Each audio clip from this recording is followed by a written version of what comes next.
සුබ දවසක් වේවා. ස්මාර්ට් බේබි YouTube channel එකේදී මම ෂෙයා කරන්නේ මගේ දුවත් එක්ක කරන ඇක්ටිවිටීස් නේ. දැන් එයාට අවුරුදු 2යි මාස 3ක් වගේ වෙනවා. ඉතින් මට හිතුණා දැන් එයාගෙත් එක්ක පත්තරවල තියෙන ඇක්ටිවිටීස් උත් කරන්න පුළුවන් වෙයි කියලා. ඉතින් මට හිතුණා ඒ අතරම වීඩියෝ එකක් අරගෙන આવොත් හොඳයි කියලා. ඉතින් මේ වගේ වයසේ ඉන්න බබාලා ඉන්න අම්මලාටත් මේක ටිකක් වැදගත් වෙන මාතෘකාවක් නිසා.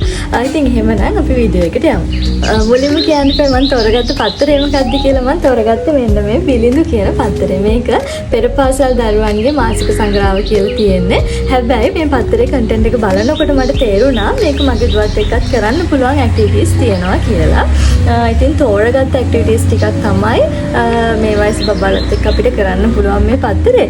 හැබැයි මම හිතනවා ඒක වැදගත් වෙයි කියලා ඒගොල්ලන්ගේ ඩෙවලොප්මන්ට් එකට, බ්‍රේන් ඩෙවලොප්මන්ට් එකට මේ වගේ පොඩි පොඩි ඇක්ටිවිටීස් කරන්න පළවෙනි ස්ටෙප් එක තියෙන එක.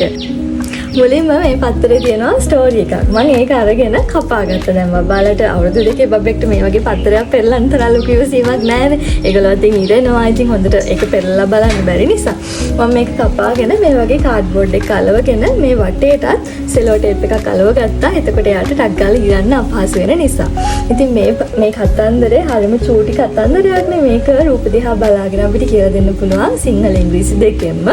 ඉතින් මම මේ කතන්දරේ පිටිපස්සේ මේව ලියා ගත්තත් එක්ක මොකද මේ අපි දැන් කතන්දරේ කියනකොට අර එක එක වචන පාවිච්චි කර කියනවනේ. එහෙම නැතුව එකම කතන්දරේ අපිට නිතර කියලා දෙන්න පුළුවන් වුණාම එයාගේ ඔළුවට මේක යනවා ඉක්මනට මතක තියාගන්න ලේසියිනේ.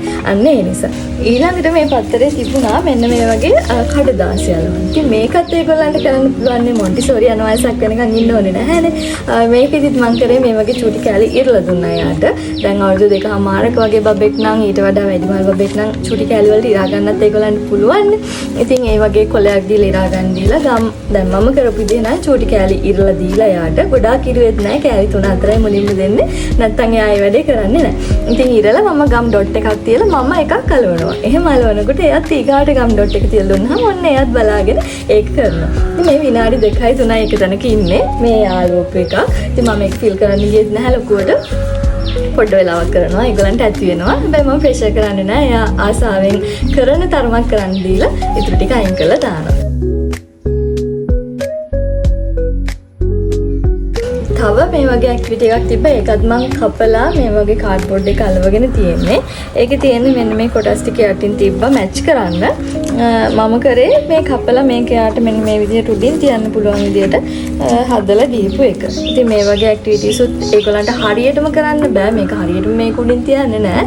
හැබැයි මේ ෂේප් එකට අදාළ කාඩ්බෝඩ් එක හොයලා දෙන්න කියලා කිව්වහම ඒ වගේ චුට් දේවල් කරන්න පුළුවන්. මේක හරි පැත්තටම තියන්න බෑ. හොයාගන්න එකපාරටම අපිට හොයාගන්න බෑනේ මේ වගේ. ඒ නිසා අර හොඳටම මේක කරයි කියලා බලාපොරොත්තු වෙන්න එපා. හැබැයි මේක මෙතනින් තිබ්බත් ඒක හොඳටම ප්‍රමාණවත් මේ වයසේ දරුවෙක්. ඊළඟට මේ පත්තරේට ලොකු රූපගොල්ලක් හම්බ වෙනවා.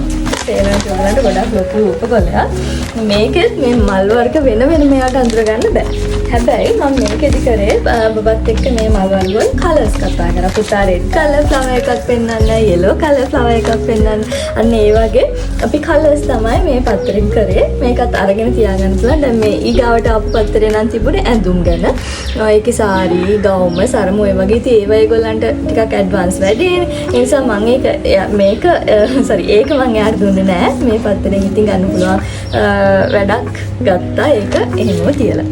ඊළඟට තව තිබ්බ ඇක්ටිවිටි එකක් තමයි මෙන්න මේ වගේ කොටස්. මේකත් තැන් දෙකක තිබුණේ යා කරන්න, මැච් කරන්න. ඉතින් ඒකත් මම කපලා කාඩ්බෝඩ් වල අලව ගත්තා. මේකෙදිත් මේ කෑලි හරියට යාට ෆික්ස් කරන්න, ඒ කියන්නේ හරි පැත්තට හොයාගෙන කරන්න බෑ.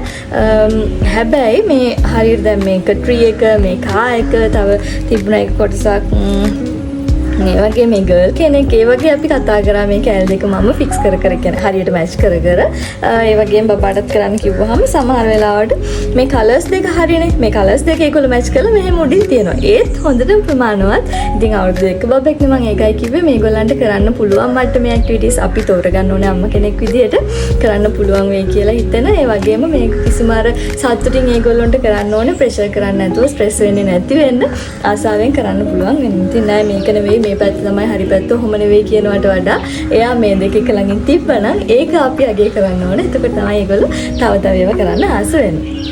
ඉතින් මේ තව ඇක්ටිවිටි එකක් මේක යාට හරියටම කරන්න බෑ. හැබැයි මම ඒත් කපලා තියාගත්ත මේක ඉස්සරහට යාට ඕන වෙන්නේ ඔය පසල්ස් වගේ හදන කාලේට ඒක මෙයාට කරන්න පුළුවන්. ඉතින් අවුරුදු 2 බබාට බැරි වුණාට අවුරුදු 3ක් වගේ වෙනකොට මේ වගේ ඇක්ටිවිටීස් කරන්න පුළුවන්. ඉතින් මේ පත්තරේ තියෙන ඒ වගේ. ඊළඟට මේ පත්තරවල තියෙනවනේ මේ වගේ ලස්සන රූප අන්න ඒව ගැනත් අපිට කතා කරන්න පුළුවන්. දැන් සත්තු ගැන ඒගොල්ලන්ගේ හඬ අනුකරණය කරන්න. එතන මේ වගේ කලර්ස් ඒ වගේ චූටි දේවල් මේ තියෙන රූපවලින් අපිට ඒගොල්ලන්ට කියලා දෙන්න පුළුවන් සහ පොඩි දල අවබෝධයක් මුලින්ම පළවෙනි ස්ටෙප් එකට මම කිව්වා වගේ ඉතින් චූටි අවබෝධයක් ලැබලා දෙන්නත් පුළුවන්. ඒක පෙරල දෙතුන් පාරක් කියනකොට ඒගොල්ලන්ට මේවා මතකයි. වචන මතකයි, නම මතකයි. වෙන කොහෙන් හරි දැක්කම තාම මේ සන් මේ ඊට පස්සේ මේ වගේ දැක්කම ෂූස් ඒ වගේ ඒගොල්ලෝ ඒ වචන පාවිච්චි කරනවා. ඉතින් ඒකට අපිට මේ වගේ පත්තරයක් පාවිච්චි කරන්න පුළුවන්. මම මේ පත්තරවල ඇක්ටිවිටීස් දැන් කරන්න අරගෙන ඔබත් එක්ක පොඩ්ඩක් කාලයි. මේ මාස 2ක පත්තර තමයි මේ ඒ වගේ තියෙන ඇක්ටිවිටීස් තමයි ඒ වගේ කරන්න පුළුවන් ටික තෝරලා අරගෙන මේ ටික කපලා වෙනම බබත් එක්ක කරේ. ඉතින් මම හිතනවා ඔයගලන්ටත් පොඩි අයිඩියා එකක් එන්න ඇති කියලා මේ සම්බන්ධයෙන්. ඒ වගේම ආදරෙන් මතක් කරනවා අපේ ස්මාර්ට් බේබ් YouTube channel එක subscribe කරලා තියාගන්න. අලුත් වීඩියෝ එකක් දාපු ගමන් දැනගන්න නම් bell icon එකත් click කරලා තියාගන්න. එහෙමනම් අපි අලුත් වීඩියෝ එකකින් ආයෙත් හමු වෙමු. ස්තුතියි.